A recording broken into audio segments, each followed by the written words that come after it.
किसान भाइयों नमस्कार। उम्मीद करता हूँ आप सब अच्छे होंगे। किसान भाइयों, आज की अपनी वीडियो में मैं आप लोगों को बताने वाला हूँ कि किस तरह से आप केवल 3 से 4 दिन में धनिया के बीजों को अंकुरित कर सकते हैं। जी हाँ किसान मित्रों, आज की अपनी वीडियो में आप लोगों को बताने जा रहा हूँ कि किस तरह से आप जल्दी से जल्दी धनिया के बीज को अंकुरित करके हरे धनिया की खेती को तैयार कर सकते हैं और समय रहते एक अच्छी इनकम जनरेट कर सकते हैं और अपने हरा धनिया से आप 150 से 200 रुपए प्रति केजी मार्केट भाव ले सकते हैं। जी हाँ किसान मित्रों, जैसा कि आपका हरा धनिया जल्दी अंकुरित हो जाएगा तो आपका हरा धनिया मार्केट में भी जल्दी ही जाएगा, जिससे कि आप समय रहते एक अच्छा बाजार भाव ले सकते हैं। इसीलिए किसान मित्रों, आज की अपनी वीडियो में आप लोगों को बताने जा रहा हूँ कि आप लोगों को किस तरह से धनिया की बिजाई करनी है जिससे कि आपका बीज जल्दी अंकुरित हो जाए। तो किसान मित्रों, ये जानने के लिए वीडियो में अंत तक बने रहें और मेरे द्वारा दी गई जानकारी आपको अच्छी लगे तो चैनल को लाइक करके सब्सक्राइब कर लेना। तो किसान भाइयों, बढ़ते हैं अपनी वीडियो में आगे और जानते हैं कि किस तरह से आपको धनिया की बिजाई करनी है जिससे कि आपका धनिया का बीज जल्दी से जल्दी अंकुरित हो और आप अपने हरा धनिया से एक अच्छी इनकम जनरेट कर सकें और जल्दी से जल्दी हार्वेस्टिंग भी आप अपने हरे धनिया की कर सकें। तो किसान मित्रों, जैसा कि मैं पहले भी आप लोगों को बता चुका हूं कि सबसे पहले तो आपको अपने खेत की अच्छे से तैयारी कर लेनी है। जी हाँ किसान मित्रों, अगर आप सब्जी की फसल लगाते हैं तो उसके लिए आपको अपने खेत को बहुत अच्छे तरीके से जुताई करके भुरभुरा कर लेना होता है। और किसान मित्रों, जैसा कि आप सब्जी की फसल करते हैं तो आपको अपने खेत में देसी खाद डालनी बहुत जरूरी होती है। जी हाँ किसान मित्रों, अगर आप सड़ी हुई गोबर की खाद अपने खेत में प्रति एकड़ 2 से 3 ट्रॉली डालते हैं तो आपकी सब्जी की फसल बहुत अच्छी होती है और उसकी क्वालिटी भी बहुत अच्छी होती है। तो किसान मित्रों, अपने खेत की अच्छे से जुताई कर लें और उसमें आप 3 से 4 ट्रॉली प्रति एकड़ देसी सड़ी हुई गोबर की खाद डाल दें। और वहीं किसान मित्रों, आगे अपने रासायनिक उर्वरकों की बात करें तो आपको रासायनिक उर्वरकों में किसान भाइयों प्रति एकड़ 50 केजी डीएपी और 10 केजी कार्बोफ्यूरान डालनी बहुत जरूरी होती है। किसान मित्रों, जैसा कि नेमाटोड जैसी बीमारियां आपके धनिया के पौधे में ना आए तो उसके लिए आपको कार्बोफ्यूरान का डालना अपने खेत में बहुत जरूरी होता है।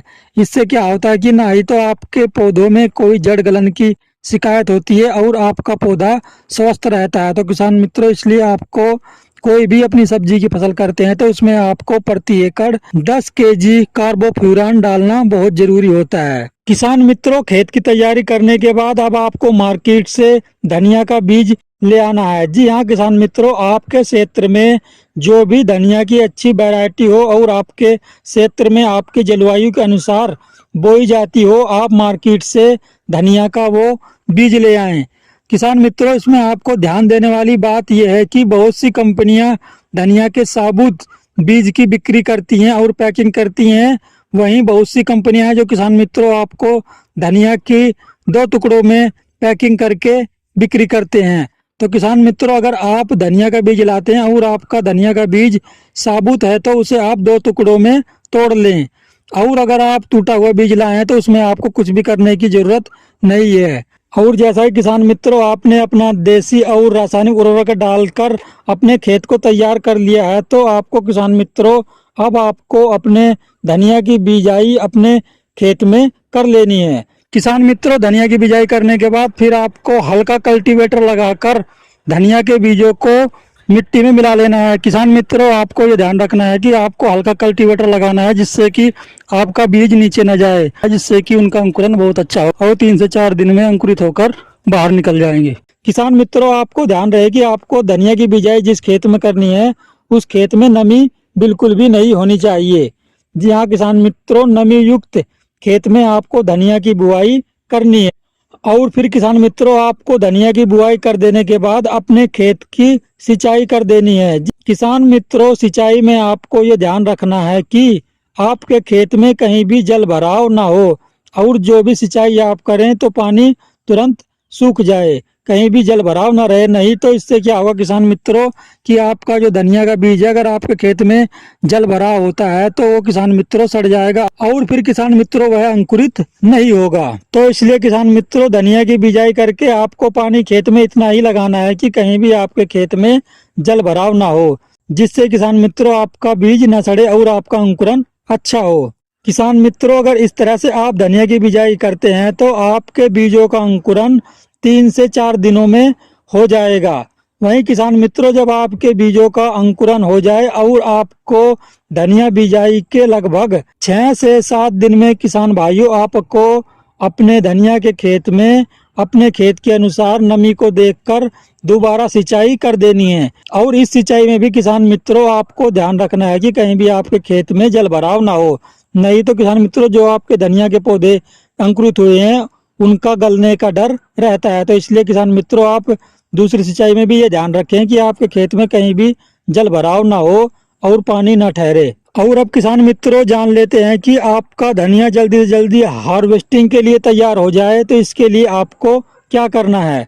तो किसान मित्रों आपका धनिया जल्दी तैयार हो और मार्केट में जल्दी जाए जिससे कि आपको एक अच्छा मार्केट रेट मिल पाए। तो इसके लिए आपको किसान मित्रों करना क्या है कि आपको जब आपका धनिया अच्छे से अंकुरित हो जाए 3 से 4 पत्ती का हो जाए तो आपको प्रति एकड़ 1 kg NPK 19-19 का स्प्रे कर देना है।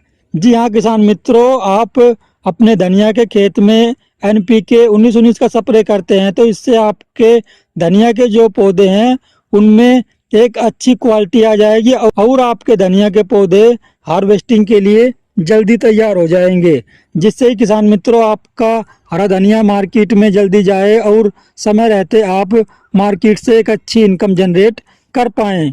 तो इसके लिए किसान मित्रों आपको 3 से 4 पत्तियां होने पर NPK 19-19 का स्प्रे कर देना है। और इसके साथ ही किसान मित्रों आपको हल्के फुल्के फंगस के स्प्रे भी कर देना है जिससे कि आपके पौधों में फंगस का अटैक ना हो और आपके पौधे स्वस्थ रहें। वहीं किसान मित्रों आपको कीटनाशक का स्प्रे भी अपने धनिया में करना है जिससे कि कीटों का अटैक ना हो। नहीं तो किसान मित्रों कीट क्या होता है कि हमारे धनिया के पत्तों को खा जाते हैं और उसमें हमारी क्वालिटी पे बहुत फर्क पड़ता है और मार्केट वैल्यू हमारे धनिया की घट जाती है। तो इसके लिए किसान मित्रों आपको इमीडा का स्प्रे कर देना है जिससे किसान मित्रों आपको कीटों से सुरक्षा मिलेगी और आपका पौधा स्वस्थ और हरा भरा रहेगा। वहीं किसान मित्रों जब आपका धनिया का पौधा 14 से 15 दिन का हो जाए तो आपको NPK 052-34 का स्प्रे कर देना है जिससे कि आपका पौधा अब हार्वेस्टिंग के लिए तैयार हो जाएगा। तो किसान मित्रों अगर मेरे द्वारा दी गई जानकारी के अनुसार इतना सब कुछ आप अपने